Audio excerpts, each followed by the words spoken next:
ठीक है, देखिए ये ये वाला क्वेश्चन हो गया था क्या? अच्छा, एक बार जल्दी से देख ही लेते हैं।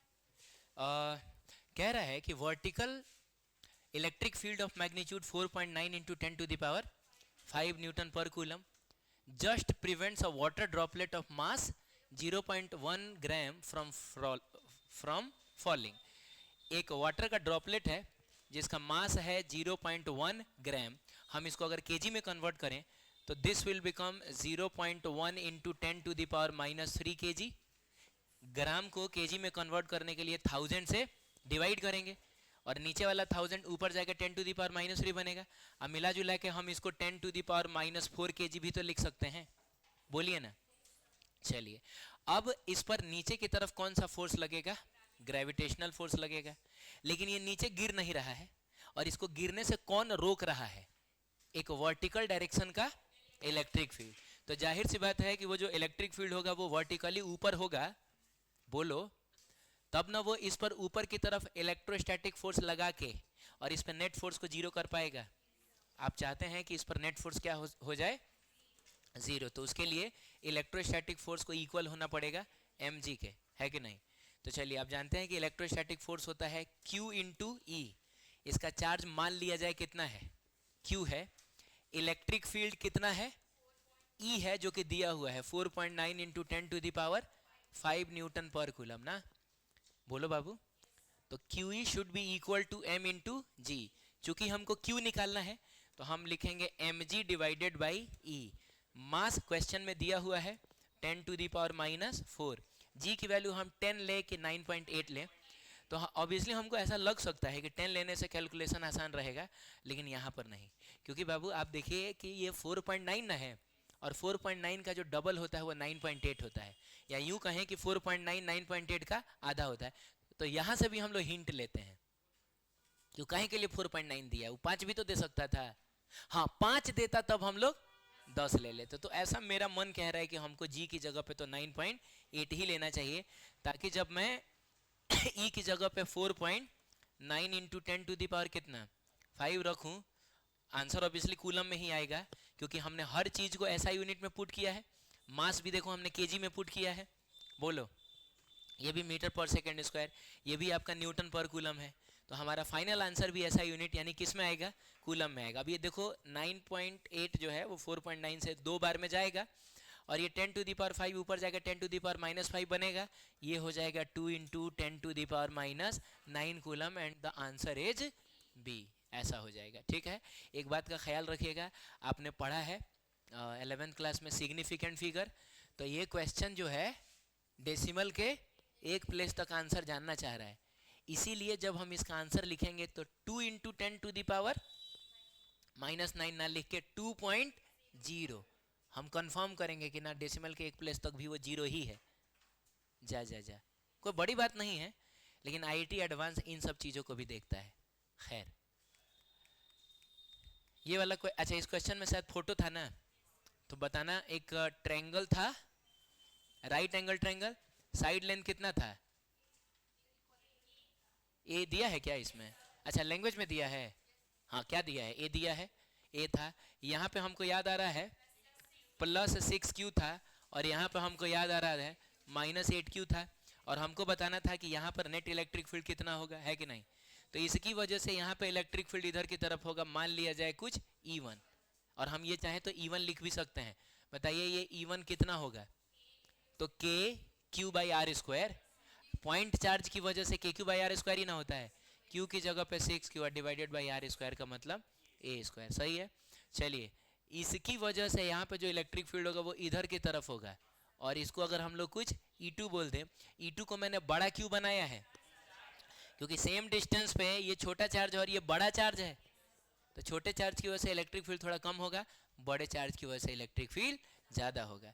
तो इसीलिए मैंने E2 को बड़ा बनाया है, एंड ऑब्वियसली हम चाहें तो E2 की वैल्यू भी लिख सकते हैं K8Q। अच्छा, मैं साइन लिखूंगा क्या? नहीं नहीं, साइन कंसीडर करने की जरूरत नहीं है, क्योंकि हम सिर्फ मैग्नीट्यूड की बात कर रहे हैं, और वो भी वेक्टर क्वांटिटी के मैग्नीट्यूड की बात कर रहे हैं, डिवाइडेड बाई a²। अच्छा, कैलकुलेशन ऑब्वियसली हम इसके हिसाब से भी कर सकते हैं, लेकिन अगर आप थोड़ा स्मार्टनेस दिखाइएगा तो ये कैलकुलेशन आप बहुत आसान बना सकते हैं। ये कहीं ना कहीं 6KQ/r² ए स्क्वायर लिखा है और ये कहीं ना कहीं 8k³/a², तो कहे ना हम इसको 6e मान लेते हैं और इसको क्या 8e मान लेते हैं। अब लीजिए, जिसमें मैंने k³/a² को क्या मान लिया है, e मान लिया है। अब कैलकुलेशन आसान हो जाएगा। कैसे? तो नेट इलेक्ट्रिक फील्ड निकालने के लिए हम लॉ ऑफ पैरेललोग्राम लगाएंगे। तो ये इधर की तरफ कुछ आएगा ई नेट, और बच्चों इस बार ई नेट जो होगा वो एकदम बीचों बीच क्यों नहीं होगा, क्योंकि ये एक बड़ा वेक्टर है जा, और रिजल्टेंट हमेशा बड़े वाले वेक्टर की तरफ थोड़ा ज़्यादा झुका रहता है। इवन पढ़ा है मैथमेटिकल टूल्स में हम लोगों ने ये सब। तो बीचों बीच तो नहीं आएगा, कुछ तिरछा आएगा। तो कितना आएगा? तो हमको याद है कि अगर कोई वेक्टर ए है, कोई वेक्टर बी है, बीच का एंगल कितना है, थीटा है। तो जो रिजल्टेंट होता है उसका फॉर्मूला होता है √a² plus b² plus 2ab और cos थीटा। वही तो करेंगे हम लोग, बस अंतर इतना है कि a की जगह e1 है, b की जगह e2 है। तो हम लोग लिखेंगे √e1² plus e2² plus 2e1 e2 और cos थीटा। तो थीटा में e1 और e2 के बीच का एंगल ना लिया जाएगा। और बच्चों ये 60 डिग्री होता है और ये टोटल 180 होता है, तो जाहिर सी बात है ये कितना होगा, ये टोटल एंगल 120 डिग्रीज होगा। तो हम लोग लिखेंगे cos कितना 120 डिग्रीज। वैल्यूज पुट करते हैं √, बताओ e1 की जगह पे, बिल्कुल हम इसको भी पुट कर लेते हैं, बड़का बड़का कौन कैलकुलेट करेगा, उससे बढ़िया इसको 6 ही बना लो। तो e1 का स्क्वायर कितना हो जाएगा, डायरेक्ट लिखू क्या 36e² लिखू क्या, सही है। e2 का स्क्वायर बताओ 64e², नहीं समझ में आ रहा है, ऐसा हो जाएगा। और बताओ 2e1 e2, तो डायरेक्ट बताओ ना, 8 6 48 गुना 96e², जा 2e1 e2 किया मैंने, और cos 120 बच्चे होता है -1/2। क्लियर है? अब तुम यहीं से कैलकुलेट कर लो कि ये 48 बार में जाएगा। तो बताओ ना 64 में से 48 गया कितना? अच्छा टोटल बताओ 36 है कितना? अरे डायरेक्ट कर रहे तो और आसान लग रहा है। इतना 100 हो गया, 100 में से 48 गया कितना? 52, 52e² आ रहा है। तो ये हो जाएगा √ कितना 52e²। अब मिला जुला के √52e आएगा, e का मतलब हो गया k³/a² ना बाबू। तो ये हो गया देखो √52 k³। हालांकि बोर्ड का क्वेश्चन है ये, देख लो बोर्ड का, सीबीएसई बोर्ड का कंपार्टमेंट का सवाल देख लो कैसा होता है। एगो तो बेचारा फेल करके आया रहता है ऐसा, और ऊपर से ऐसा ऐसा क्वेश्चन पूछ रहा है। तो k की जगह पे 1/4πε0 आप लिख लीजिएगा। लेकिन यहाँ से आपको टोटल नंबर नहीं मिलेगा। अगर ये 2 नंबर का क्वेश्चन होगा एक ही नंबर मिलेगा, क्योंकि इसने इलेक्ट्रिक फील्ड पूछा है। अच्छा ना इसने तो बाकायदा पूछ लिया कि मैग्नीट्यूड भी बताओ और क्या डायरेक्शन भी बताओ। डायरेक्शन हमेशा एंगल के थ्रू बताया जाता है। तो हम एक काम करते हैं, इस एंगल को हम लोग मान लेते हैं कुछ अल्फा। तो हमने ये भी पढ़ा है, सुनो, कि अगर कोई वेक्टर ए है, कोई वेक्टर बी है, और ये अगर आपका रिजल्टेंट है, तो रिजल्टेंट अगर अल्फा बना रहा है ए के साथ, अब बीटा बना रहा है बी के साथ, तो बताओ tan अल्फा कितना होता है? तो अल्फा ए के साथ वाला एंगल है, ए ना लिख के बी लिखते हैं, उसके बाद साइन थीटा का मतलब दोनों के बीच का angle, divided by a + b cos theta. याद आया? ऐसा ही फॉर्मूला लगाएंगे हम लोग। बताइए जल्दी, अगर हमको tan अल्फा लिखना है तो अल्फा किसके साथ वाला एंगल है? e2 के साथ वाला ना। तो हम लोग क्या लिखेंगे? e1 लिखेंगे e1 साइन थीटा, थीटा तो 120 डिग्री ना है, plus e2 plus e1 cos 120 degree. अभी क्या है कि e1 की जगह पे हम लोग लिखेंगे 6e, e2 की जगह पे लिखेंगे 8e। तो ये हो जाएगा 6e, साइन 120 होता है √3/2। बोलो पता है कैसे? याद है वो बताया था मैंने कि 90 से आगे बढ़ेंगे तो 180 में से उसको घटा लेंगे। तो 120 को 180 में से घटाओगे कितना मिलेगा? 60। तो साइन 120 का आंसर वही होगा जो साइन 60 का होता है। साइन है तो पॉजिटिव ही रह जाएगा, tan और cos होता है तो नेगेटिव होता है, तो √3/2 होगा। अब देखो अब ये सब चीज़ में दिक्कत है ना? तो अब मैं कुछ नहीं कर सकता हूँ, मैं कितनी बार एक ही चीज़ बताऊंगा, है कि नहीं? चलो आगे बढ़ते हैं। हाई बताओ 80 प्लस 6e cos, इसमें भी वही होगा। 120 को हम 180 में से घटाएंगे तो 60 आएगा। तो cos 120 का आंसर वही होगा जो cos 60 का होता है, cos 60 1/2 होता है, लेकिन cos है तो माइनस में, tan भी होता तो माइनस में, साइन रहता तो प्लस रह जाता, जो कि ऊपर में रह भी गया है। बस इसी को तो सॉल्व करना है। बोलो बोलो, तुम बताना है। 2 से 2 तो सीधे गायब, बाकी यार यही सब ना कल हो गया था, गलती हो, ये सब तुम लोगों के साथ रहने का असर है। ठीक है, ये बताओ, पहले तो ई काट लो, ई काटने में प्रॉब्लम नहीं है, ई से ई कॉमन होके इसी को काट लेगा। हाँ, अब आराम से सॉल्व कर लो। ऊपर में लिखा हुआ है 6, छोड़ो हटाओ, तुम बताओ कितना आ रहा है, रहने दो। 10 अल्बा, अब इतना तुमसे अगर नहीं होगा तो इधर आने का कोई फायदा नहीं है। तुम टोटल बताओ कितना आ रहा है। 3√3/5 इतना आ रहा है ना। चलो मैंने बात मान ली तुम्हारी। अच्छा, तुमको ये नहीं ना लग रहा है कि लग रहा है इस वर्ष से नहीं होगा? ठीक है, हो जाएगा। और हम लोग लिखेंगे कि अल्फा इज इक्वल टू होगा tan इनवर्स 3√3/5। ठीक है, 3√3/5 होगा। ठीक है, इतना पता है ना कि tan उधर जाकर tan इनवर्स बनेगा। ठीक है, तो ऐसा हो जाएगा। तो अगर एकदम बहुत प्रॉपर लिखना होगा तो हम लोग कैसे लिखेंगे? इलेक्ट्रिक फील्ड को एकदम वेक्टर फॉर्म में लिखना होगा तो कैसे लिखेंगे? बोलिए। √52 डिवाइडेड बाई 4πε0 ना। अरे k की जगह 1/4πε0, तो लिखेंगे √52 divided by 4πε0 divided by a² at an angle of tan inverse 3√3/5 ना जी। हाँ, विथ क्या? अच्छा, कुछ नाम दिया है, नाम दिया होगा। इसको क्या नाम दिया है? ए, हाई को, इसको बी या इसको, हाँ, विथ साइड AC लिखेंगे, विथ साइड क्या? AC। लेकिन AC से इधर की इधर, इधर का मतलब एंटी क्लॉकवाइज, तो ये भी लिख देंगे इन एंटी क्लॉकवाइज मैनर। ठीक है, मतलब दोनों बता देंगे, हमको पूरा एकदम भरपेट जितना होगा उतना नंबर मिल जाएगा। ठीक है, दोबारा समझना है। एक्चुअली इसमें कोई भारी क्वेश्चन नहीं है। आपको फॉर्मूला पता होना चाहिए रिजल्टेंट का, आपको फॉर्मूला पता होना चाहिए एंगल निकालने वाला। बोलो। ठीक, चलिए। जेई मेन 2021 और पार्टिकल ऑफ मास कितना? 1 मिलीग्राम। बहुत ध्यान से उसको केजी में कन्वर्ट करना है, वो ग्राम नहीं है, वो मिलीग्राम है, हैं? अच्छा, 1 क्या है बोलो? तो तुम इतना अमीर हो के हैं, हम लोग जैसे मान लो गरीब आदमी हैं, तो हम लोग को इसी से प्रॉब्लम हो सकता है। कहाँ गए हम लोग? हाँ। मास कितना है? 1 मिलीग्राम है, तो इसको बहुत केयरफुली कन्वर्ट करिएगा केजी में, कहे कि पहले से मिली है, पहले से कौन है? मिली है, मैंने मिली है पहले से। ग्राम को कन्वर्ट करोगे तो 10⁻³ आई भी होता है 10⁻³ नहीं, सॉरी क्या बोल रहा हूँ। ग्राम को कन्वर्ट करोगे तो 10⁻³ आएगा। अब पहले से एक और 10⁻³ है, पता है ना, मिली का मतलब 10⁻³ होता है, तो टोटल होगा 10⁻6 किलोग्राम। तो मास जो पार्टिकल का दिया हुआ है, पार्टिकल का मास जो दिया हुआ है वो कितना दिया हुआ है? 10⁻6 किलोग्राम। ये समझ में आया? ठीक है, हाँ। एंड चार्ज Q, बेचारे का चार्ज कितना है? Q है lying at the midpoint of two stationary particles kept at a distance 2 meter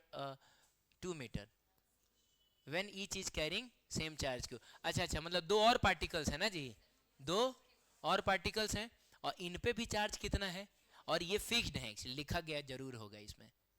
stationery particles, stationery का मतलब क्या हो गया? ये रेस्ट में रहेंगे, ये फिक्स्ड रहेंगे, वो मूव नहीं करेंगे।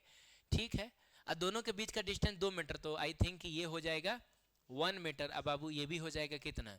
शायद 1 मीटर ही इसको देना था, इसीलिए 2 मीटर दिया है ना। हाँ, if the free charge particle is displaced from its equilibrium position through distance x where x is much less than 1 metre. ठीक है, अब ना एक मिनट रुकिएगा थोड़ा।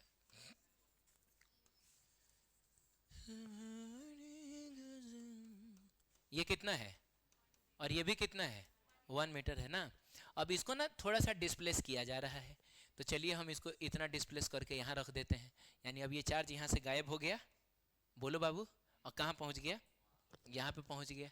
और ये डिस्टेंस कितना है x, वेयर x इज बहुत बहुत छोटा देन 1 मीटर। अरे बोलो, बहुत बढ़िया।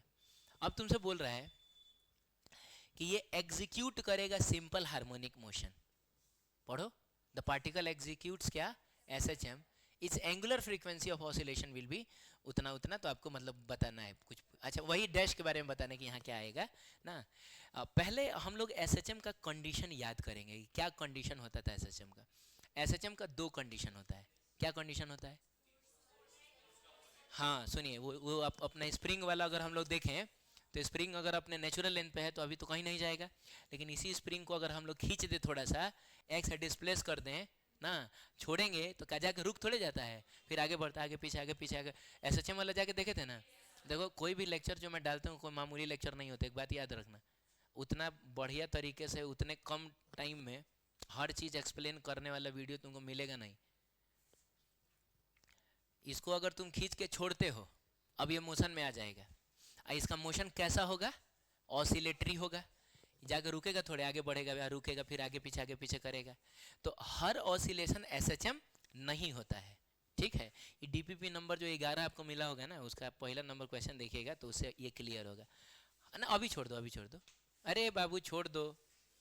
हर हर ऑसिलेशन SHM नहीं होता, दिखेगा कि आगे पीछे कर रहा है, लेकिन जरूरी नहीं है कि वो सिंपल हार्मोनिक मोशन है।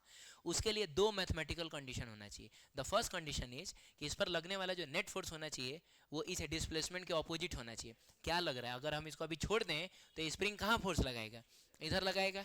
तो एक पहला कंडीशन फुलफिल हो गया, डिस्प्लेसमेंट ऑफ फोर्स एक दूसरे के अपोजिट डायरेक्शन में। और दूसरा कंडीशन, इस फोर्स का आप मैग्नीट्यूड निकालिएगा तो वो आना चाहिए समथिंग k इंटू एक्स के फॉर्म में, यानी x के अलावा, इस डिस्प्लेसमेंट के अलावा सिर्फ कांस्टेंट होना चाहिए। हे भगवान, तब बोलेंगे कि SHM हो रहा है। और अगर SHM हो रहा है तो याद रखिएगा उसका टाइम पीरियड होता है 2 pi under root m by k। और एक और बात याद रखिएगा, angular frequency 2 pi by t होता है। ये हम लोगों ने 11th में खूब देखा है जब हम वेव पढ़ रहे थे, जब हम SHM पढ़ रहे थे।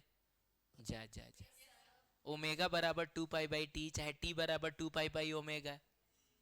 अरे इवन बोला भी था कि रे याद रखना, 11th में तो अभी यूज हो रहा है लेकिन 12th में ही खूब यूज होगा। अरे बोलो, नहीं बोलोगे, हाँ ठीक है। तो ये 2 बात याद रख सकते हो, 2 pi under root m by k ना, और omega is equal to 2 pi by T, ऐसा याद रख सकते हो।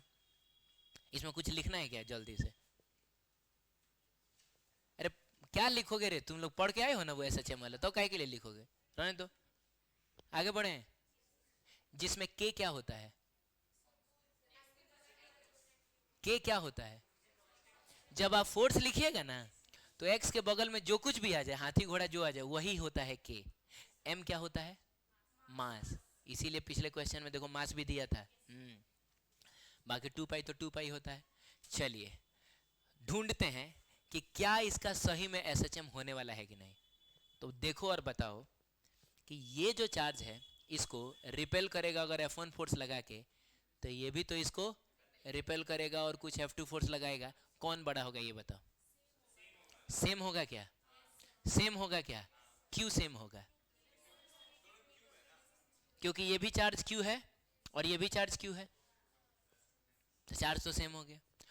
जितनी दूरी पे ये है उतनी ही दूरी पे ये है, नहीं है, बीच में होता ना रे बाबू, तब सेम होता। लेकिन ये चार्ज थोड़ा उधर ना खिसका दिए तो ये ज्यादा फोर्स लगाएगा। अरे मैं मानता हूं कि बहुत ज्यादा असर नहीं पड़ेगा क्योंकि हल्का सा ही खिसकाया है, साफ साफ बोल रहा है x much much less then क्या 1 मीटर, लेकिन कोई बात नहीं है, हल्का ही सही, लेकिन ये इस पर इसके रेस्पेक्ट में ज्यादा फोर्स लगाएगा ना, इसीलिए आप ध्यान दीजिएगा कि इससे तो बड़ा बनाया है मैंने इसको। अब एक काम करिए और बताइए कि नेट फोर्स किस डायरेक्शन में आ रहा है, किस डायरेक्शन में, क्या नेट फोर्स इस डायरेक्शन में आ रहा है, इसका मतलब हुआ the first condition is fulfilled, displacement उधर किया, अब फोर्स इधर लग रहा है, लेकिन दूसरा कंडीशन अभी भी बाकी है, इस पर हम नेट फोर्स निकालेंगे। अरे बोलो, and that net force must be in the form of something k into X. तो बताओ एफ नेट के लिए हम करेंगे क्या, F2 में से F1 को माइनस ना करेंगे? अरे दो फोर्स अपोजिट डायरेक्शन में, एक बड़ा एक छोटा है, तो नेट फोर्स के लिए बड़े वाले में छोटे वाले को घटाएंगे। तो हम लोग F2 किसने किस पर लगाया है? इसने इस पर लगाया है। जल्दी बोलो, K Q1 Q, Q2 भी Q, मिला जुला के Q का स्क्वायर डिवाइडेड बाय डिस्टेंस। बताओ ये डिस्टेंस बताओ कितना होगा। सुन लो, यहां से लेकर यहां तक 1 मीटर था, और ये है, तो ये 1 माइनस एक्स होगा, तो ये 1 माइनस, और 1 जो है वो मीटर में है, याद रखना। तो x भी मीटर में ही आएगा अगर हम x निकालेंगे तो, और आना भी चाहिए, क्योंकि डिस्टेंस का ऐसा यूनिट क्या होता है, मीटर ही होता है। तो हमने लिखा 1 माइनस एक्स का होल स्क्वायर, मैंने लिखा k q1 q2 by R square, k q1 q2 by R square, minus F1 किसने किस पर लगाया है? इसने, सॉरी इसने, यहाँ थोड़े कुछ है रे, ये तो डिस्प्लेस कर दिए हैं उधर, ये तो मिडिल पॉइंट है बस। हाँ, तो k q1 q2 एक बार फिर से q स्क्वायर ही है, डिवाइडेड बाई 1 प्लस एक्स का होल स्क्वायर। बस इसको अभी हम सॉल्व करेंगे, देखते हैं कि k इंटू एक्स के फॉर्म में आता है कि नहीं। सबसे पहले बताओ एलसीएम क्या होगा, दोनों को मल्टीप्लाई कर दें, कुछ ना समझ में आए दोनों को मल्टीप्लाई करो, दोनों को मल्टीप्लाई करोगे बच्चों, तो ये 1 minus x into 1 plus x का होल स्क्वायर, ऐसा हम लोग लिख सकते हैं। अरे ए स्क्वायर इंटू बी स्क्वायर, ए इंटू बी का होल स्क्वायर। चलिए वेरी गुड, एक काम करिए ना, के क्यू स्क्वायर कॉमन ही ले ले, क्या समझ नहीं रहे हो? के क्यू स्क्वायर को हम लोग, के और क्यू स्क्वायर को हम लोग कॉमन ही ले ले क्या सीधे? चलिए, तो ये इधर जाएगा और ये इधर जाएगा, ऐसा होता है ना, ये इधर जाएगा और ये 1 प्लस एक्स का होल स्क्वायर है, तो ये बनेगा 1 plus x square plus 2x। पता नहीं है आपको समझ में आएगी ना, क्या हो गया, ये a प्लस बी का होल स्क्वायर होता है, a square plus B square plus 2ab। इसमें से घटाना पड़ेगा क्योंकि माइनस साइन है, किसको, तो इसको, k और q स्क्वायर को तो कॉमन ही ले लिया हमने। ये कितना होगा, a square plus B square minus 2ab ना रे बाबू।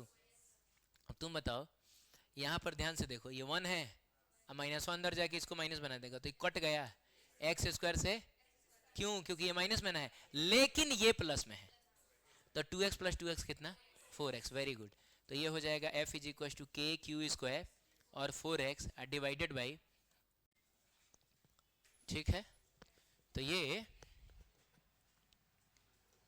जो है a minus B into A plus B का, a प्लस बी के फॉर्म में है, तो ये होगा A square minus B square. मैं कह रहा हूं कि क्या फोर्स और x एक दूसरे के डायरेक्टली प्रोपोर्शनल आ रहा है?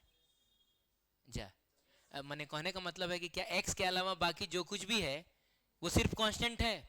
तो नहीं है, नीचे में भी x आ गया, जबकि हमको फोर्स जो लिखना था उसमें x के बगल में जो कुछ भी आना चाहिए था सिर्फ कांस्टेंट आना चाहिए। इसका मतलब हुआ ये SHM के कंडीशन को फुलफिल नहीं कर रहा है। इसको देख हम नहीं बोलेंगे कि SHM है, ऑसिलेशन हो सकता है, SHM नहीं हो सकता है।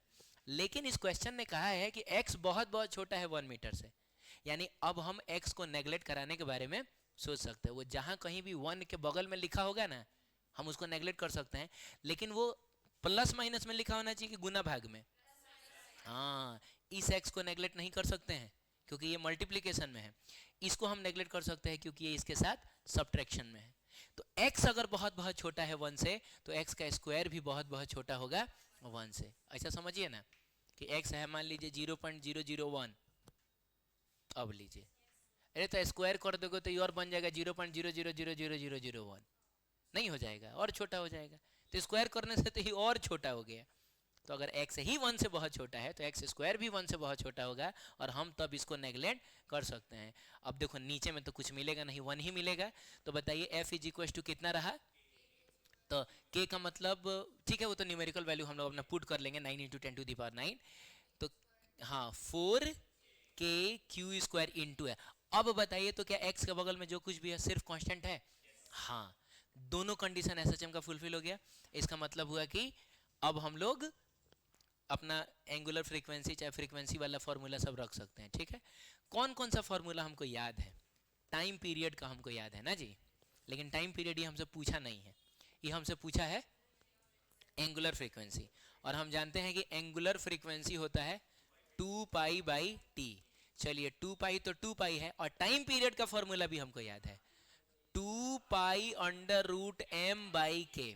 अभी 2 पाई से 2 पाई कटेगा, आई पलट नहीं जाएगा, तो बच्चों एंगुलर फ्रीक्वेंसी हमारा हो जाएगा अंडर रूट के बाई, हालांकि इसका डायरेक्ट भी फॉर्मूला होता है, एक्चुअली एम ओमेगा स्क्वायर को ही के बोला जाता है, तो वहां से भी हम ला सकते थे, लेकिन हमने जो 2 फार्मूला याद किया है हमने उसके हिसाब से इसको सॉल्व किया।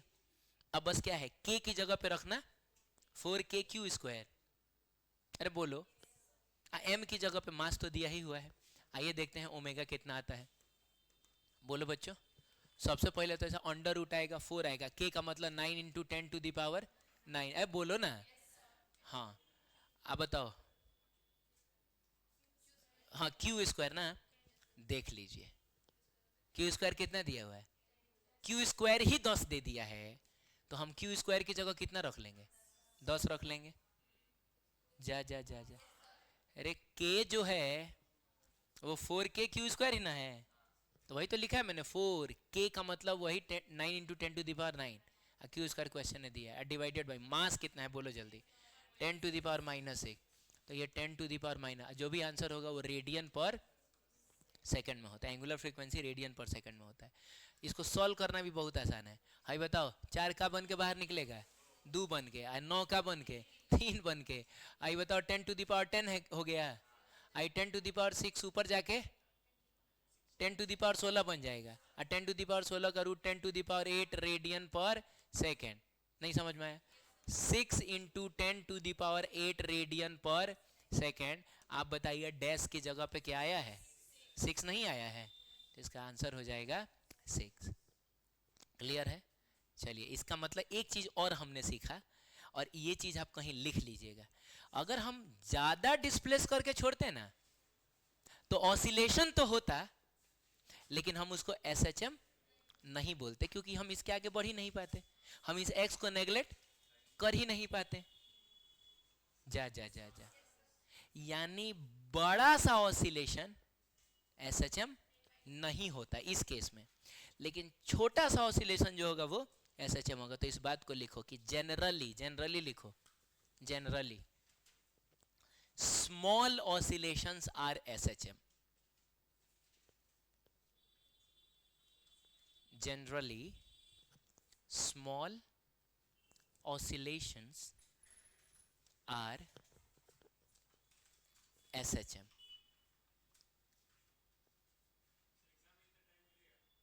ये किसका है? जेई मेन का है। देखो, तुमको अब लग रहा होगा कि पहली बार तुम पहले तो खुद से बनाए तो होगे नहीं तुम, ठीक है, पहली बार कोई समझा रहा है ना, तो समझा रहा है तो समझाने के दौरान समय जो है लगभग 3 गुना 4 गुना हो जाता है ना, हर चीज़ जो लिखा जा रहा है।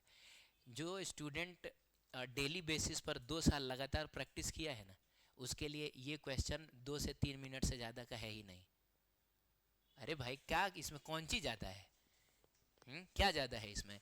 इसमें थोड़ा सा डिस्प्लेस करना है, x लिखना है, तो क्या ये समझना बहुत मुश्किल है कि ये 1 + x है और ये 1 - x है? तो फटाक से इधर उधर 4 से लिखेगा, वो लिखेगा ये चीज़, मल्टीप्लाई करेगा, इधर भेजेगा उधर भेजेगा, 2-3 मिनट काफ़ी होता है ऐसे क्वेश्चंस के लिए। पहली बार आप बना रहे हैं तो आपको लग रहा है कि बाप रे बहुत भारी क्वेश्चन ही, हमसे बनेगा नहीं बनेगा ना, सब प्रैक्टिस पर डिपेंड करता है, और सारा क्वेश्चन ऐसा नहीं होता है। कुछ क्वेश्चन ऐसा भी मिलेगा, क्या जेईई मेन का सारा क्वेश्चन ऐसा ही देखें हम लोग? ऐसा भी मिलेगा जो 1 मिनट में भी हो जाए, कुछ ऐसा भी मिलेगा जो 5 मिनट समय लेगा, है? नहीं नहीं, वो तो मैंने यहाँ पे इकट्ठा करके दिया है। चलिए, ये क्या है? जेईई मेन 2023 है, stream of positively charge particles, जिसका स्पेसिफिक चार्ज दिया है, देख लो क्या दिया है, भूला ना, पढ़ लेंगे वो भी, देख लेंगे कि फिजिक्स Q बाई M। एक मिनट,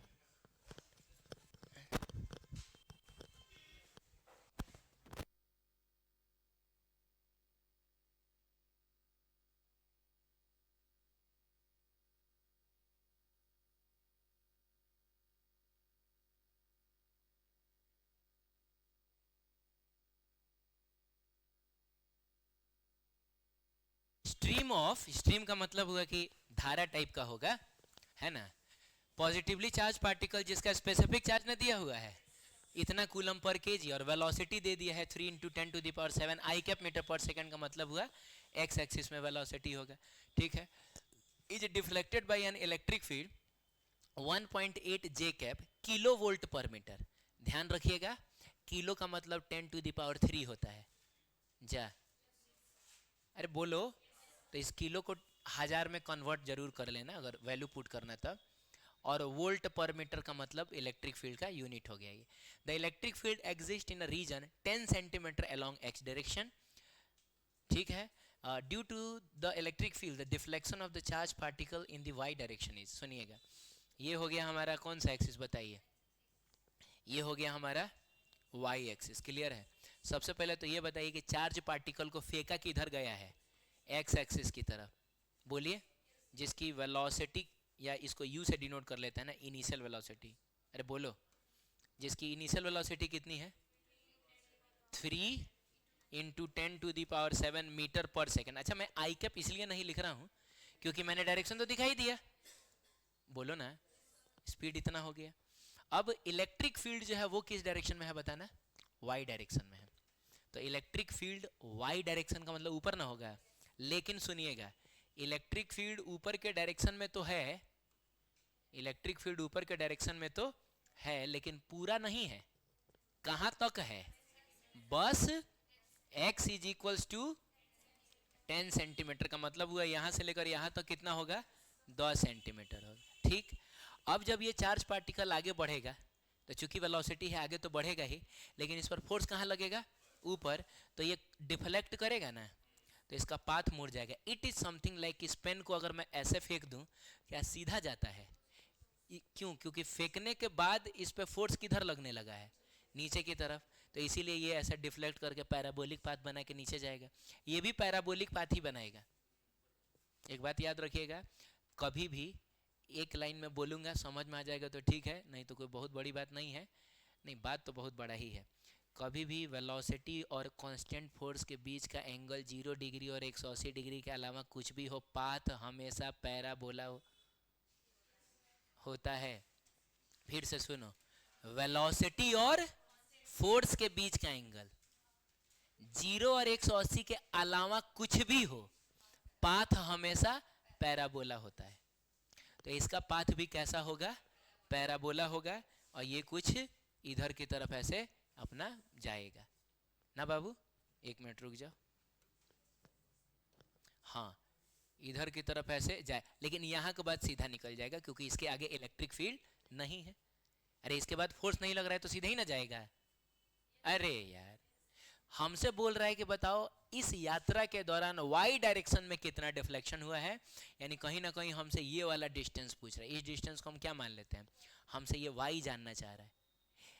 कभी भी मोशन 2 डायमेंशन में हो हम हमेशा उसको तोड़ेंगे, एक्स में अलग सॉल्व करेंगे, वाई में अलग सॉल्व करेंगे। आपको याद होगा ये चीज हमने देखा था प्रोजेक्टाइल मोशन में, वो चाहे ग्राउंड टू ग्राउंड प्रोजेक्शन था, चाहे हम किसी टावर पर चढ़ के फेंकते थे, हम यही करते थे कि पहले इस डायरेक्शन को, मैंने उसमें तो पहले ही डायरेक्शन को सॉल्व करके हम लोग टाइम निकालते थे, याद है, और उसके बाद उस टाइम का यूज हम लोग इस डायरेक्शन के लिए कर लेते थे।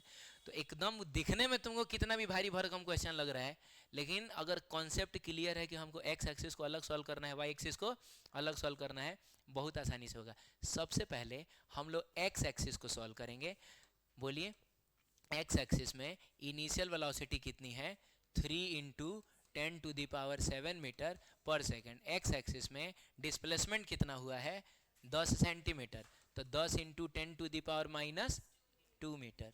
बोलो बाबू। अच्छा एक काम करें, इसको तो मैं मुझको मन कर रहा है कि ऐसे ही मान लेते हैं अभी फिलहाल के लिए, बाद में वैल्यू पुट करेंगे हम, ठीक है। डिस्प्लेसमेंट को हम क्या मान लेते हैं, एक्स, एक्स मानो ना, क्या दिक्कत है, एक्स एक्सिस वाला डिस्प्लेसमेंट है तो इसको क्या मानो, एक्स ही मान लो। बोलो, जो कि अल्टीमेटली आएगा 10⁻⁻1। अच्छा जी, एक्स एक्सिस में एक्सेलरेशन कितना है, फोर्स कहाँ लग रहा है, ए बाबू रे इस पर फोर्स कहाँ लग रहा है, ऊपर, तो एक्सेलरेशन भी कहाँ होगा ऊपर, इस डायरेक्शन में कोई एक्सेलरेशन नहीं होगा। तो एक्सेलरेशन है 0। तो क्या हम लोग टाइम निकाल पाएंगे कि कितना टाइम लगेगा इसको? हाँ, कैसे निकलेगा? s is equal to U T plus half, तो लिखेंगे S X is equal to U X into T plus half A X into T का स्क्वायर। हम जानते हैं कि एक्सेलरेशन कितना है, तो ये तो कहानी है इसका खत्म हो गया। तो यहाँ से हमको S X is equal to क्या मिलेगा? यू एक्स इंटू टी मिलेगा ना जी। तो यहाँ से t इज इक्वल टू कितना मिल जाएगा? Displacement divided by initial velocity ना, वैल्यू पुट ही कर लो, कोई दिक्कत नहीं है। 10 टू दी पावर कितना? -1 डिवाइडेड बाई u की जगह पे कितना? 3 इंटू 10 टू दी पावर 7 ना जी। आंसर हमारा ऑब्वियसली सेकंड में आएगा। एकदम निश्चिंत होकर हम सेकंड इसलिए लिख पा रहे हैं क्योंकि हमने इसको भी रखा था ऐसा यूनिट में जो कि मीटर है, अरे बोलो, और हमने u को भी रखा है ऐसा यूनिट में जो कि मीटर पर सेकंड है। ये बताओ तो कितना हो जाएगा? 1/3 टाइम्स 10 टू दी पावर -8 न रे बाबू, 8 इतना सेकंड, बाप रे बाप बहुत कम समय है ये, एकदम खटाक से पहुंचेगा। ठीक, अब देखिए, अब इस सिचुएशन को हम लोग सॉल्व करेंगे किसके लिए? वाई एक्सिस के लिए। चलिए नए पेज पर चलते हैं। वाई एक्सिस के लिए अब अलग से initial velocity in Y direction बताइए कितना है? फेंका किधर गया है? एक्स में, तो वाई डायरेक्शन में इनिशियल वेलोसिटी कितना है? अरे ऐसे ना फेंका गया, इसका कंपोनेंट इधर आएगा? नहीं आएगा। तो वाई एक्सिस में वेलोसिटी शुरू में था ही नहीं ना। बताइए टाइम हमको कितना लेना है? तो 1/3 into 10 to the power -8 second, जो कि अभी अभी हम लोगों ने निकाला है। चलिए, एक्सेलरेशन इन वाई डायरेक्शन कितना होगा? तो एक्सेलरेशन का मतलब होता है फोर्स अपॉन मास। अब इसका चार्ज अगर मान लीजिए q है, अच्छा वैसे निकालना क्या था इसमें? चार्ज दिया होगा तब जरूर, नहीं चार्ज नहीं दिया लेकिन q/m तो दिया है ना, देखना ना, डायरेक्ट q/ma का जरूरत पड़ेगा आपको। तो चार्ज अगर q है तो इस पर फोर्स ऊपर की तरफ लगेगा q इंटू ई जा। हाँ, तो एक्सेलरेशन होता है फोर्स अपॉन मास होता है, सही है। ठीक है। और उसके बाद हमको डिस्प्लेसमेंट इन वाई डायरेक्शन, जिसको हमने क्या मान लिया है?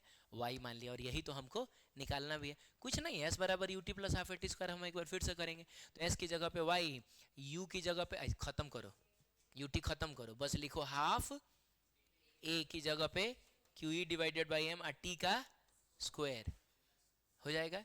अब आप बताइए कि हाफ तो खैर half, Q by M direct दे दिया है, देख लो कितना मदद कर रहा है तुम्हारा ये। हाँ, क्यू बाई एम डायरेक्ट दे दिया। 2 इंटू 10 टू दी पावर कितना? 11। तो 2 into 10 to the power 11 divided by, नहीं नहीं डिवाइडेड बाई का कौन सी, क्यू बाई एम तो लिख दिए ना, अब कौन सी का divided by? Into multiplied by E कितना दिया है? ई पता है भाई, 1.8 into 10 to the power 3, kilo मत छोड़ देना।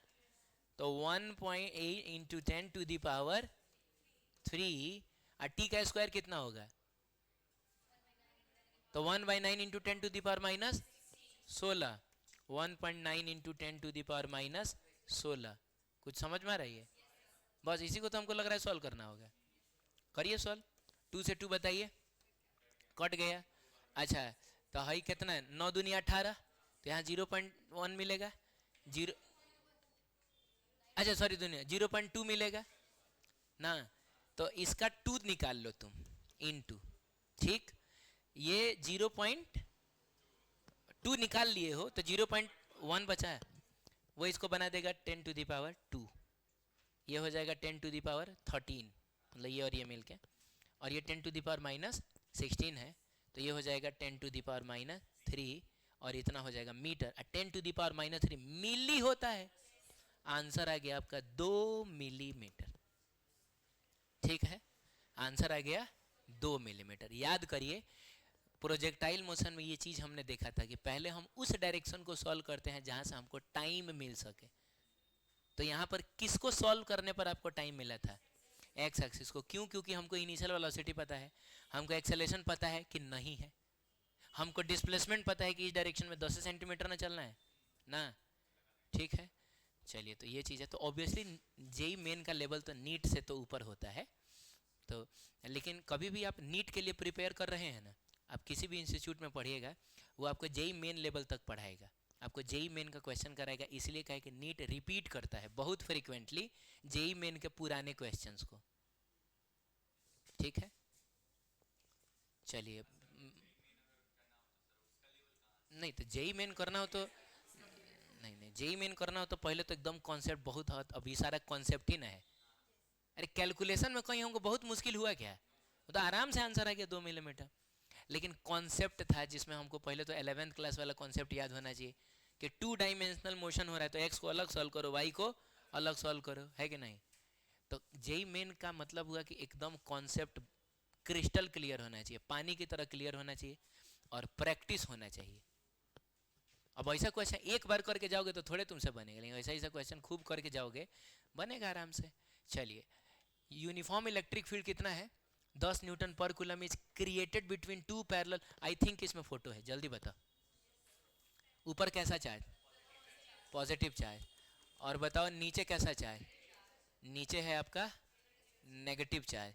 जाहिर सी बात है इलेक्ट्रिक फील्ड कहाँ से कहाँ होगा, ऊपर से नीचे होगा। समझ में आया क्यों होगा, क्योंकि इलेक्ट्रिक फील्ड पॉजिटिव चार्ज से दूर भागता है और नेगेटिव की तरफ जाता है।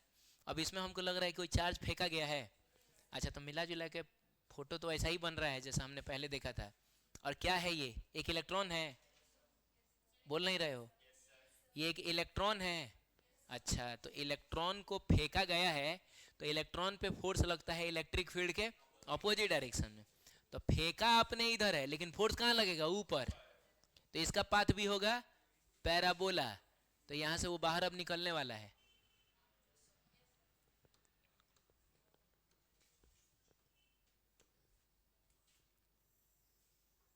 यहां से बाहर निकलने वाला है।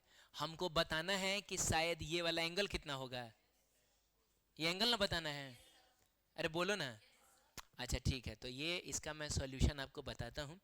आप कहीं भी इसका सॉल्यूशन देखिएगा, कहीं ऑनलाइन चाहे किताब उताब में देखिएगा, तो वो लोग इस हिसाब से बताएगा कि आपको भयंकर तरीके से कैलकुलेटर का यूज पड़ेगा। वो ले आकर फंसा देगा, एक के बार बोलेगा इसका आंसर ये आएगा, वो ये नहीं बताएगा कि कैसे कैसे करके आएगा, जबकि जेई मेन में कैलकुलेटर अलाउड नहीं है। हम लोग ऑब्वियसली उस हिसाब से करने की कोशिश करेंगे कि बिना कैलकुलेटर के हमारा फाइनल आंसर आए। अगर पूछा है तो वो चाह भी रहा है कि आप इसका आंसर लेके आइए बिना कैलकुलेटर के, ठीक है। कोशिश करते हैं क्या क्या है कहानी। क्या, अच्छा ये किसी से बना है, ये नहीं बना होगा जहां तक हमको लग रहा है, नहीं आया होगा, आंसर ही नहीं आया होगा।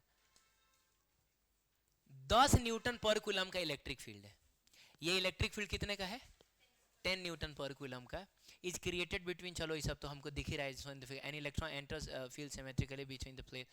काइनेटिक एनर्जी दिया हुआ है 0.5 इलेक्ट्रॉन वोल्ट, 0.5 इलेक्ट्रॉन वोल्ट। हमको इसकी स्पीड ना देके इसका काइनेटिक एनर्जी दिया 0.5 इलेक्ट्रॉन वोल्ट। अब इलेक्ट्रॉन वोल्ट के बारे में मैं अभी बता देता हूँ, आगे चल के मैं और डिटेल में बताऊंगा। बाबू 1 इलेक्ट्रॉन वोल्ट में ये जो इलेक्ट्रॉन होता है वो एक्चुअली 1.6 इंटू 10⁻⁻19 कूलम ही होता है। और है बगलवा में क्या है, वोल्ट। तुम यकीन मानो कूलम इंटू वोल्ट जूल होता है, बताओ कैसे, बोलो ना, बताऊं क्या। अभी पढ़ा हम लोगों ने जूल पर कूलम क्या होता है, आज ही के लेक्चर में ना पढ़ा। जूल पर कूलम को ही ना हम प्यार से वोल्ट बोले थे। तो तनी इसको इधर लेके जाओगे तो joule is equal to coulomb into volt नहीं हो जाएगा।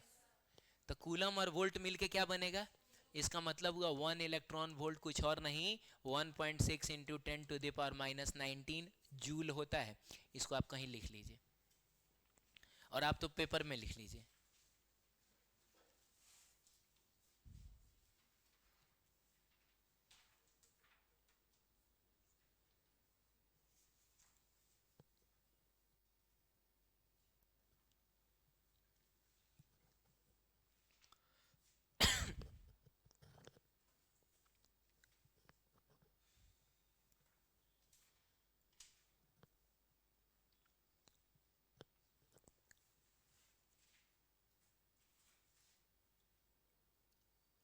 लिख लिए। अच्छा, तो ये ई, ये वही ई है जो हम इलेक्ट्रोस्टैटिक्स में पढ़ते आए हैं। अरे मतलब क्या, 1.6 इंटू 10⁻⁻19 वैल्यू रखते ही ये वोल्ट, मतलब ये इलेक्ट्रॉन वोल्ट किस में बदल जाता है, जूल में बदल जाता है, ठीक है। तो मैंने देखा कि काइनेटिक एनर्जी दिया हुआ है कितना, 0.5 इलेक्ट्रॉन और क्या वोल्ट ना।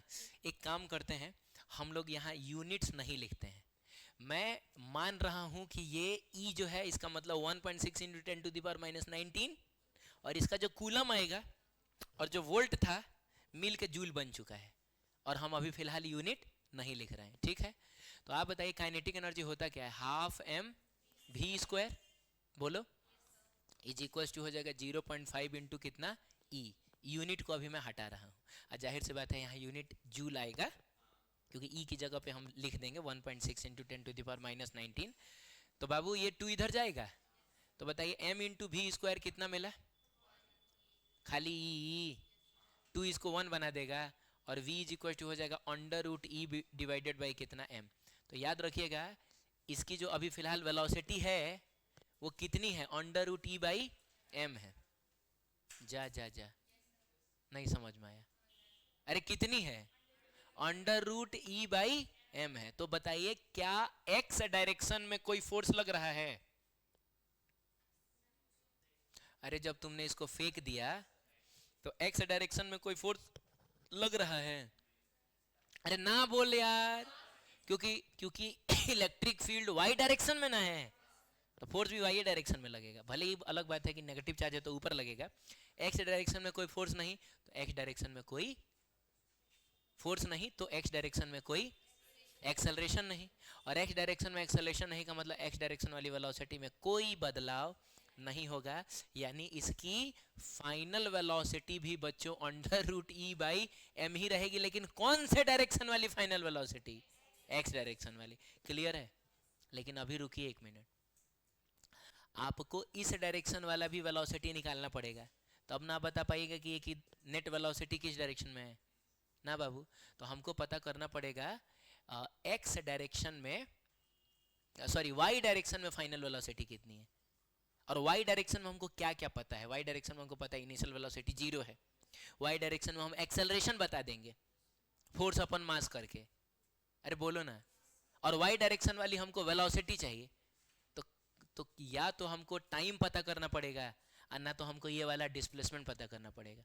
तो हम लोग इसमें टाइम पता कर लेते हैं, पिछले वाले क्वेश्चन में जैसे हम लोग पता किए थे। पहले हम इस क्वेश्चन को सॉल्व करेंगे किसके लिए, एक्स के लिए। बताइए initial velocity in X direction कितना होगा, under root E by M, अरे आया ना।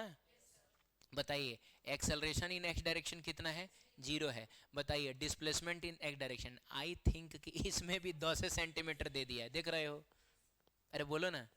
तो इस 10 सेंटीमीटर को हम लोग कुछ x मान लेते हैं, जरूरत पड़ेगा तबे हम वैल्यू पुट करते हैं, याद रखना। स्मार्ट आदमी कभी भी बीच में कहीं वैल्यू पुट नहीं करेगा, वो नहीं यहीं पे नहीं e के बराबर m की जगह पे पुट कर लेगा, अरे बोलो ना। तो इसको x मान लेते हैं जो कि किसके बराबर है, 10 सेंटीमीटर, तो मिला जुला के 10 to the power minus 1 metre, ठीक। उसके बाद बताइए हमको टाइम निकालना है, तो हम लिखेंगे s is equal to ut plus half A T square, यानी x इज इक्वल टू हो जाएगा u कितना, under root E by M, और t कितना, तो t तो t ही ना है, t ही तो निकालना है। हाफ ए टी स्क्वायर करोगे तो a तो 0 ना है, कहानी खत्म हो गया। यहां से देखो तुमको t मिलेगा under root m by E into कितना x, नहीं समझे, जिसमें x क्या है, डिस्प्लेसमेंट है, जरूरत पड़ेगा तो हम 10 टू द पावर माइनस 1 लिख लेंगे, सही है। तो ये टाइम निकाल लिया। अभी से टाइम का यूज हम लोग करेंगे किसके लिए, हाँ, क्योंकि हमको ये final velocity in Y direction बताना है, ठीक है। चलिए तो बताइए वाई डायरेक्शन में इनिशियल वेलोसिटी कितना है, 0, वाई डायरेक्शन में एक्सेलरेशन कितना होगा, तो बाबू ई बाई एम। ई क्यों, क्योंकि ये एक इलेक्ट्रॉन है, इलेक्ट्रॉन पे चार्ज ई होता है, और ये वाला बड़का ई का मतलब इलेक्ट्रिक फील्ड, तो Q इंटू ई का मतलब E इंटू ई, तो फोर्स हो गया, और डिवाइडेड बाई m कर लेंगे तो ये मास हो गया। नहीं समझ में आया? चलिए तो ये हो गया, क्या हो गया, एक तरीके ये एक्सेलरेशन ना था, sorry acceleration in Y direction. हाँ, टाइम हमने निकाल लिया है, कितना है, under root M by E into X, तो under root M by E और इंटू क्या है, हमको फाइनल वेलोसिटी ही ना चाहिए, हम जानते हैं v बराबर होता है u प्लस 80। तो बच्चों V Y is equal to होगा U Y plus A Y into T. चलो वैल्यू पुट करो। यू वाई तो जीरो है, तो वी वाई कितना हो जाएगा, ए वाई जो कि है ई डिवाइडेड बाई एम ना जी। और टी कितना हो जाएगा, तो under root M by E और इंटू यहाँ क्या हो जाएगा, एक्स हो जाएगा। आप एक बात बताइए, ये रूट अंडर एम से एम कटेगा तो रूट अंडर एम ना आएगा, और रूट अंडर ई से ई कटेगा तो रूट अंडर ई ना आएगा। इतना तो काटने आता है ना। हाँ, तो मिला जुला के भी वाई पता है कितना आ रहा है, under root E by M. हाई देखिएगा ई कितना दिया हुआ है, इलेक्ट्रिक फील्ड कितना दिया, 10 न्यूटन पर कूलम। तो हम क्या करेंगे कि ई की जगह पे 10 लिख देंगे, एक्स कितना था 10 टू द पावर -1, तो इसकी जगह पे 10 टू द पावर -1 लिख देंगे। 10 इंटू 10 टू द पावर -1 कितना, खत्म, 1 कट गया और आंसर कितना आ गया, under root E by M. का मतलब हुआ कि ये under root E by M है, ये भी तो under root E by M ही ना आया।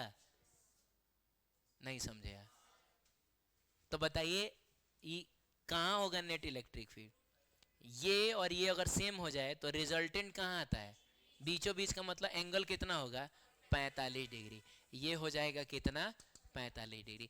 आप बताइए क्या हमने कहीं कोई बहुत खतरनाक कैलकुलेशन किया, कॉन्सेप्ट तो लगा है बाबू, कॉन्सेप्ट तो भर पेट लगा है, बहुत कॉन्सेप्ट लगा है। तुम सोच नहीं सकते हो कि हर कदम पे कॉन्सेप्ट लगा है, इसमें 5-6 को कॉन्सेप्ट लगा है तभी क्वेश्चन बना है ना। लेकिन कहीं बहुत खतरनाक कैलकुलेशन हुआ क्या, सब कुछ कितना इजीली आ गया, कहीं हमको वैल्यू भी पुट नहीं करना पड़ा। तो ये स्मार्ट लोगों का कैलकुलेशन ऐसा ही होता है। आप कहीं जाइए ना, देखें किसी सॉल्यूशन ऑनलाइन मिलता है ना, थोड़ा अब जाके इसका सॉल्यूशन तुम देखना तुमको पागल बना देगा। हाँ, वो सब वैल्यू पुट करा वरा के बर्बाद कर देगा तुमको। ठीक, आगे बढ़े भाई, चुप।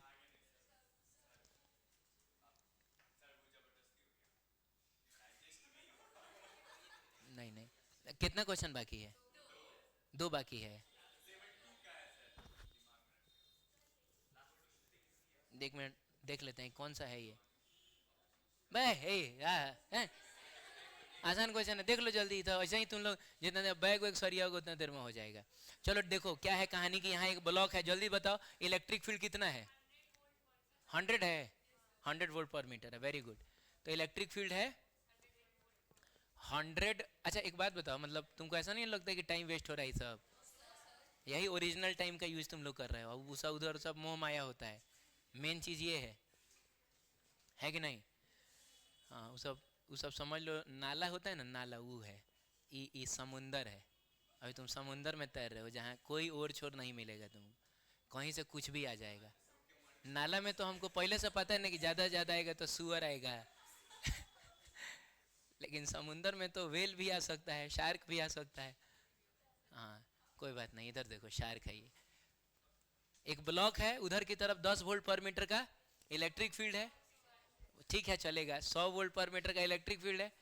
तो क्या होगा, इस पर फोर्स लगेगा, अब फ्रिक्शन रिक्शन नहीं है तो फोर्स लगेगा, ये एक्सेलरेट करेगा, इसकी स्पीड बढ़ेगी और जाके इस दीवार से टकराएगा।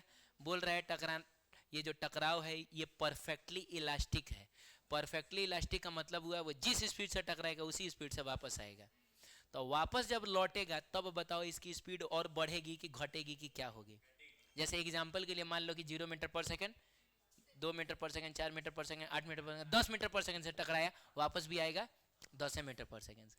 तो अब स्पीड घटेगा कि बढ़ेगा, घटेगा। क्यों पता है, क्योंकि आ रहा है इधर, अब फोर्स लग रहा है उधर, घटते घटते घटते घटते फिर उसकी स्पीड आके वहीं पे जीरो होगी जहां पे से वो चला था। क्यों पता है, क्योंकि जो इलेक्ट्रिक फील्ड इसकी स्पीड को बढ़ा रहा है वही इलेक्ट्रिक फील्ड इसकी स्पीड को घटाएगा भी।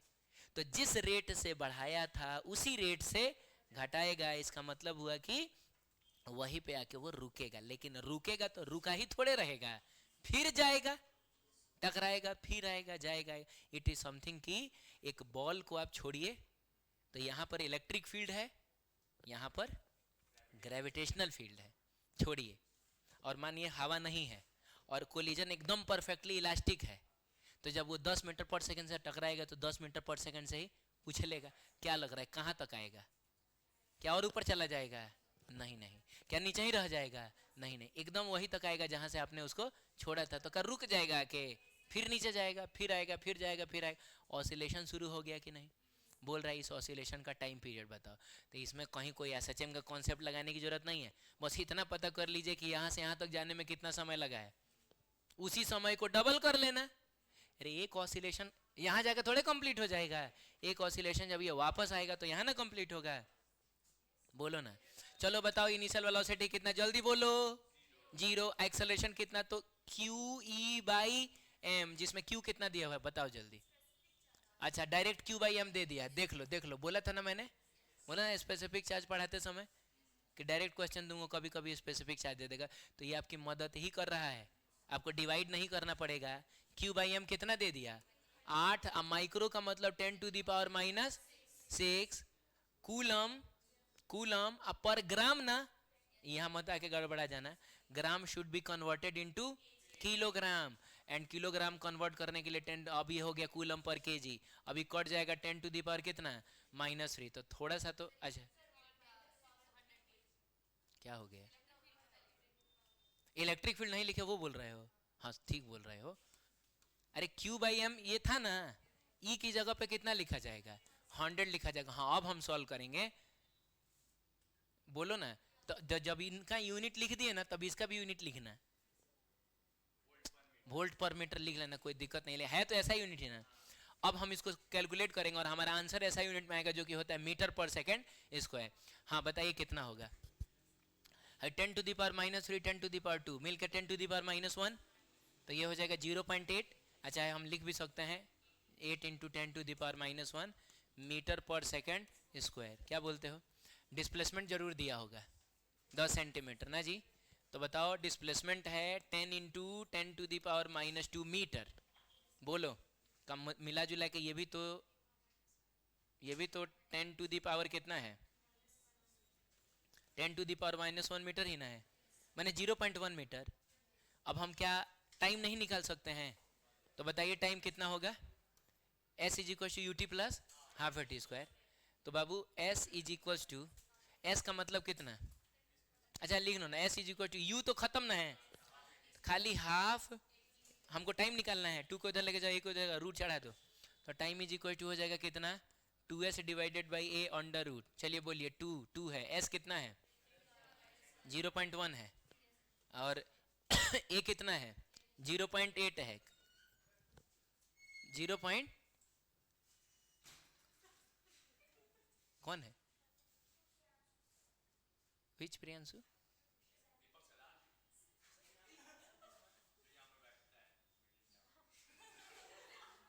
तो दीपक कलाल है। अच्छा कोई बात नहीं, सब पर्सनल नहीं। दीपक कलाल यार बहुत बड़ा आदमी है। हाँ अब इसको हम लोग सॉल्व करेंगे। अच्छा ऊपर रूट भी तो चढ़ाएंगे, तो ये डेसिमल से डेसिमल गायब हो जाएगा। बोलो ना। आई 2 से कटेगा कितनी बार में जाएगा? 4 बार में, यानी आंसर आएगा 1/2। तो आंसर हो गया ½ सेकेंड। तो क्या है, हाफ लिखेंगे थोड़े, यही तो खाली जाने का समय, फिर आने का समय भी ½ सेकेंड। मिला जुला के देखो कितना प्यारा सा खूबसूरत सा आंसर आया 1 सेकेंड। तो यहाँ क्या आ जाएगा? 1 सेकेंड आएगा। एक क्वेश्चन कर लोगे मर जाओगे, एक ही तो बचा है, वो काहे के लिए छोड़ के जाओगे? है कि नहीं? कितने बजे से? तो अब कहाँ क्लास था? अच्छा अच्छा अच्छा कोई बात नहीं है, ठीक है। तो तुम जा सकते हो, वीडियो रिकॉर्ड हो ही रहा है, हम लोग देख लेंगे ना। ये क्वेश्चन किसी से हुआ है? किसी से ये भी नहीं हुआ होगा। तो ये देखा जाए ना, फोटो देखो फोटो, और अब देखो जेई मेन का औकात देखो। पहले मैं ये भी बता दूं कि इसका सॉल्यूशन तुम कहीं भी जाके देख लेना है। हाँ वो ऐसा कैलकुलेशन होगा कि तुमको लगेगा कि हमसे सॉल्व नहीं होगा। चलो ठीक है, एक ब्लॉक है 1 मीटर की ऊंचाई से छोड़ा जा रहा है, एंगल कितना दिया है? 30 डिग्री। अब ये 37 दे देता ना, 37 डिग्री दे देता, अच्छा 53 दे देता, तो बड़ा आसान हो जाता है। लेकिन इसमें रूट आने लगेगा, अब क्या है बच्चों की, इसको यहाँ से को छोड़ना है और पता करना है कितना समय लगेगा इसको यहाँ गिरने में। इधर की तरफ इलेक्ट्रिक फील्ड है, कितना है बोलो जल्दी, कितना है? 200 न्यूटन पर कूलम है, 200 न्यूटन पर कूलम ना जी। हाँ, हम सबसे पहले इसका फ्री बॉडी डायग्राम, अच्छा फ्रिक्शन भी है, कमाल की बात ये है, देख लो इसको, पगला गया है ये, फ्रिक्शन भी दे दिया है। फ्रिक्शन कोफिशिएंट कितना दे दिया? 0.2 दे दिया। फ्री बॉडी डायग्राम बनाइए, घबराइए मत, क्या करिए बोलिए, फ्री बॉडी डायग्राम। नीचे बताइए क्या? mg, सही है। अच्छा, इधर की तरफ क्या? QE। अब ये समझ में नहीं आया, अरे इलेक्ट्रिक फील्ड इधर है तो QE लगेगा, सही है। और चूंकि ये नीचे गिर रहा है, इसका मतलब पीछे की तरफ क्या? स्टैटिक फ्रिक्शन नहीं, काइनेटिक फ्रिक्शन, क्योंकि ये गिर रहा है। और जब स्लाइडिंग हो रहा हो तो कौन सा friction? Kinetic friction, which will be equal to mu into normal, सही है। अब क्या है, इधर की तरफ नॉर्मल भी तो लगेगा। जब भी आड़ा तिरछा वेक्टर हो, कंपोनेंट तोड़ा जाता है ना। अब चूंकि इधर जा रहा है, इसका एक्सेलरेशन इधर की तरफ है, तो याद है हम लोग जो कंपोनेंट तोड़ते हैं, एक कंपोनेंट तोड़ते हैं एक्सेलरेशन की तरफ और एक टूटता है एक्सेलरेशन के परपेंडिकुलर। तो आइए एक कंपोनेंट हम इस डायरेक्शन में तोड़ेंगे और एक कंपोनेंट हम इस डायरेक्शन में तोड़ेंगे, सही है। तो आप बताइए कि ये वाला एंगल इस डायरेक्शन में तोड़ेंगे ना, हाँ, ये वाला एंगल कितना होगा? 60 होगा। ये कितना है? इसको सीधा खींच दोगे तो ये 60 नहीं होगा, तो ये कितना होगा? चलो ना, इसको हम लोग थीटा ही मानते हैं, क्या मानते हैं? तो ये भी थीटा होगा, बोल रहे। तो ये कितना? 90 माइनस थीटा, तो फिर ये भी कितना होगा? थीटा। ये तुमको समझ में आ रहा है? चलो, mg का एक कंपोनेंट इधर टूटेगा, थीटा से दूर जा रहे हैं, क्या लिखेंगे? mg साइन थीटा, ये तो रटा हुआ होता है। और एक कंपोनेंट इधर टूटेगा, वो कितना हो जाएगा? mg cos थीटा, रटा हुआ होता है। लेकिन QE का एक कंपोनेंट जो इधर टूटेगा वो हो जाएगा QE, सॉरी cos ना रे बाबू, QE कितना? देखो घबराना मत, मैंने कहा कैलकुलेशन बहुत टफ होगा, कॉन्सेप्ट टफ नहीं है। कंपोनेंट तोड़ना टफ कॉन्सेप्ट है, क्या बात करते हो। तो ये हो जाएगा तुम्हारा QE cos थीटा, और एक कंपोनेंट QE का इधर ना आएगा, देख रहे हो थीटा से दूर जा रहे हो, तो इधर की तरफ हो जाएगा कितना? QE sin theta. अब तुम बताओ, ये ब्लॉक इस डायरेक्शन में ना मूव कर रहा है, इस डायरेक्शन में तो इक्विलिब्रियम ना है, इसका मतलब हुआ the normal will be nothing but कितना? इस डायरेक्शन वाले दोनों फोर्सेस जो कि mg cos theta plus QE sin theta, mg cos theta plus QE और sin थीटा। वक्त आ गया है वैल्यू पुट किया जाए। मास कितना है बोलो जल्दी। गनीमत है कि कम से कम ससुरा 1 kg तो दे दिया है, मैंने मिलीग्राम लगा देता तो कौन करना, मैंने 1 kg दे दिया तो बढ़िया किया जी। कुछ बोला है टेक जी? अरे ये देख लो 9.8 बोल रहा है लेने के लिए, कहा जाने क्या जाता है, इसके बाप का 10 दे देता। तो कॉस कितना डिग्री? 30 डिग्री। कॉस कितना? हाँ, अब यही से दुर्घटना शुरू हो जाएगा, कहीं कॉस 30 डिग्री की वैल्यू होती है √3/2। हाँ, क्यू कितना दिया? मिली कूलम ने दे दिया, ठीक है, 10⁻⁻3। ई कितना दे दिया? 200 दे दिया। चलो ये भी गनीमत है कि 5 दूनी 10 हो जाएगा, थोड़ा ठीक ठाक आएगा। आ साइन साइन साइन 30 डिग्री है, चलो ठीक है, इसको सॉल्व करो, बताओ कितना आएगा? 9.8 इंटू √3/2, ठीक, प्लस ये बताइएगा, ये आपका तो पूरा 1000 नहीं बोलोगे? आइयो 1000 का नेगेटिव में पावर है, तो मिला जुला के खत्म हो गया, खाली मिलेगा हमको 1/2 ना जी। अच्छा 1/2 मैंने कहीं गलती गलती नहीं ना हो रहा है, देख लेना, हल्का सा गड़बड़ाएगा सब खत्म हो जाएगा। तो हो जाएगा 4.9 √3 प्लस कितना? 1/2, ऐसा करके आएगा।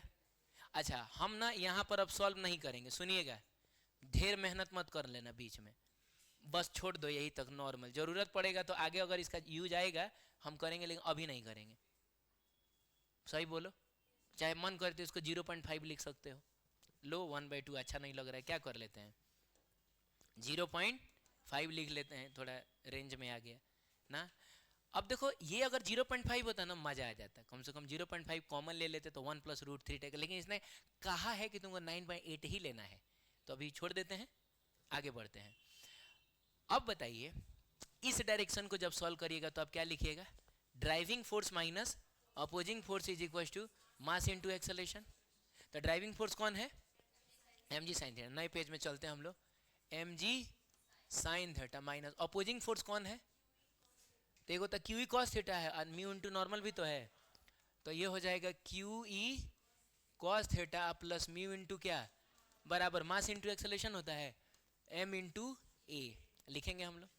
अब आप बताइए m कितना था 1 था, g की जगह 9.8 और साइन कितना 30 डिग्री माइनस q की जगह पे 5 इंटू 10⁻³ e की जगह पे 200, अरे बोलो बाबू, कॉस कितना डिग्री 30 डिग्री, वेरी गुड, आई भी माइनस में ना जाएगा, तो माइनस म्यू की जगह पे म्यू 0.2 दिया है, पढ़ लीजिएगा पढ़ लीजिएगा 0 पॉइंट कितना दिया है 2 दिया है, और नॉर्मल हमने निकाला है देखो 4.9√3 प्लस 0.5, तो 4.9√3 प्लस कितना 0.5, सही है, बराबर मास कितना है 1, एक्सेलरेशन कितना है, ये चलिए सॉल्व करते हैं। 9.8 साइन 30 डिग्री 1/2, डायरेक्ट काट काट के लिखूँ क्या 4.9 माइनस, हाई देखिएगा ई मिल के 1 हो रहा है, डायरेक्ट यहाँ पर लिखूँ क्या √3/2, ई जब अंदर जाएगा कितना बनेगा 0.98 ना, वेरी गुड, तो माइनस 0.98√3 बोल दो, हाँ, और उसके बाद इसको अंदर भेज दो, 0 पॉइंट कितना 0 बना रहा है, अरे सही जा रहा है ना हम लोग, तो ये हो जाएगा माइनस कितना 0 पॉइंट,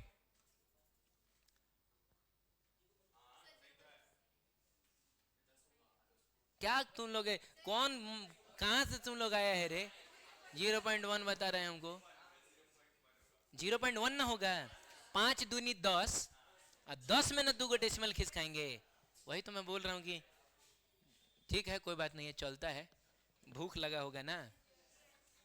0.1 इतना आया, बस इतना ही ना आया, चलो तो ये हो गया हमारा 4.9 था, और ये हो गया हमारा एक्सेलरेशन, एक्सेलरेशन इतना आया, क्या कुछ है जो कट छट रहा है, हाँ इतना तो समझ में आ रहा है भाई कि 4.9 में से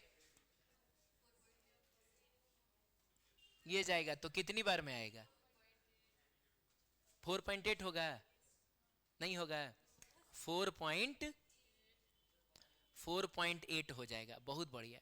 अच्छा इसमें से हम लोग क्या कॉमन ले सकते हैं, -√3 कॉमन ले लें, तो ये बनेगा 1/2, अब माइनस कितना ना ना प्लस ना है, प्लस 0.98, और ये एक्सेलरेशन इतना आ गया, अब इसको सॉल्व करना है। अब एक काम करो, अब बर्दाश्त नहीं हो रहा है इस जीरो, नहीं नहीं रुको ना, क्या बर्दाश्त नहीं हो रहा है 0.98 को अब हमको मानने दो कितना 1, मानने दो 1, अब जो होगा देखा जाएगा, इसको मैंने यहाँ पे मान लिया कितना 1, तो ये 4.8 माइनस √3, और ये हो जाएगा तब 3/2 हो जाएगा, चाहे 1.5 हो जाएगा, जैसे करिए 1.5 भी लिख दूं, 1.5 इज इक्वल टू ए, कहीं कैलकुलेटर हम लोग यूज नहीं ना कर रहे हैं। अच्छा इतना बस कर लेना कि 4.8 माइनस ये √3 1.732, लेकिन छोड़िए हटाइए, हम हमेशा डेसिमल के एक ही प्लेस तक देख रहे हैं, रहने दिया जाए 1.7 इंटू 1.5 इज इक्वल टू ए।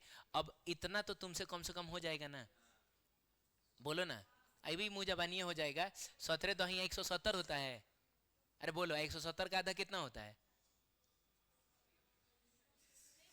अच्छा करिए लो 17 गुना 15 करके बताओ कितना रहे, 285, चलिए 4.8 माइनस 285 में तो डेसिमल यहाँ ना आएगा, अब बराबर कितना a आ गया। अब यहाँ से एक्सेलरेशन बताइए कितना, इसमें से घटाइए, यहाँ जीरो लगा लेना, बोलो जल्दी।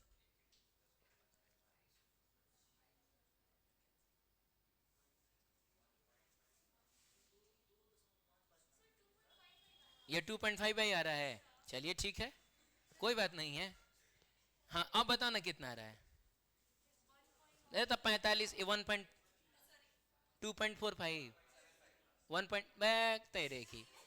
अच्छा हाँ ये 80 ना है, सॉरी सॉरी, बताओ ना यार, बताओ क्या आ रहा है। अरे घटाना ही तो है, 480 में से 255 घटाना है। 1.25 2.25 आ रहा है। ये पता है अभी हमने क्या निकाला है, ये हमने निकाला है कि किस एक्सेलरेशन से गिरेगा। समझ में आई बात। अब सुनिए इधर देखिए, अभी तो एक्सेलरेशन निकला है, अभी तो हमको ये पता करना है कितना टाइम लगेगा इसको गिरने में। तो इनिशियल वेलोसिटी कितना है, 0 छोड़ा गया है। एक्सेलरेशन कितना है रे बच्चों, 2.25 मीटर पर सेकंड स्क्वायर। अच्छा डिस्प्लेसमेंट निकालेंगे, तो सुनो ये है 1 मीटर, डिस्प्लेसमेंट निकालना पड़ेगा। तो डिस्प्लेसमेंट अगर मान लीजिए x है, तो तुम बताओ इस ट्रायंगल के लिए, इस एंगल के लिए ये है परपेंडिकुलर और ये है हाइपोटेनस। तो हम लोग परपेंडिकुलर हाइपोटेनस का रिलेशन साइन से नहीं लिखते हैं, sine 30 degree equal to 1 metre by X. अब साइन 30 कितना होता है, 1/2, 1 मीटर डिवाइडेड एक्स इधर जाएगा इधर जाएगा, X is equal to 2 metre, यानी डिस्प्लेसमेंट कितना हो गया, 2 मीटर हो गया। अरे बोलो अब तुम बताओ, हमको टाइम पता करना है तो अब नहीं निकल जाएगा, s बराबर you T plus half A T square. तो बताइए s बराबर u तो खत्म है, तो खाली हाफ ए टी स्क्वायर ही ना होगा। अब हमको टाइम निकालना है तो ये हो जाएगा 2s डिवाइडेड बाई a का अंडर रूट। अब ध्यान से समझिएगा, ये अंडर रूट 2 s की जगह पे कितना रखना था बच्चों, 2 रखना था, डिवाइडेड बाई a की जगह पे कितना 2.25। पर पता है भयंकर कमाल की बात यह है कि 2.25 जो है 1.5 का स्क्वायर होता है, 15 का स्क्वायर 225 होता है। अब देखो यहाँ से टाइम इज इक्वल टू हमको मिला अंडर रूट, मैंने अब हटा दे डायरेक्ट लिख दें, चलो ठीक है डायरेक्ट तब लिख दे रहे हैं, 2 डिवाइडेड बाई कितना 1.5 ना। अच्छा तो 1.5 का मैंने जीरो हुआ ऊपर जाएगा, तो 20/15 आई हो जाएगा 4/3 का मतलब 1.3333। समझ रहे हो आंसर कौन सा होगा, ये वाला होगा। ठीक है तो मैं कह रहा हूँ कि हम लोग, बाप रे बाप बन गया। ठीक है ऐसा है, हमको सही में कहीं कैलकुलेटर का यूज नहीं करना पड़ा। हाँ बस एक जगह मैंने ये अज्यूम किया, ये जब मैं बना रहा था ठीक है, तो मैंने बहुत ट्राई किया कि मैं ना अज्यूम करूं, लेकिन मैंने यहाँ सोचा कि अब यहाँ नहीं किया जाएगा तो आदमी बर्बाद हो जाएगा, समझ रहे। तो 0.98 यार लगभग लगभग 1 ही ना है, थोड़ा सा अजम्पशन करने के बाद इतना शानदार ये वाला रिजल्ट आ गया ना, जो कि खुद में एक परफेक्ट स्क्वायर आ रहा है, तो इसलिए आंसर आपका आ गया। अदरवाइज कैलकुलेशन के हिसाब से ये कोई मामूली क्वेश्चन नहीं था। ठीक है चलिए हम लोग मिलते हैं, आप 11 नंबर डीपीपी ट्राई कर लीजिएगा, हम लोग कल डिस्कस करेंगे।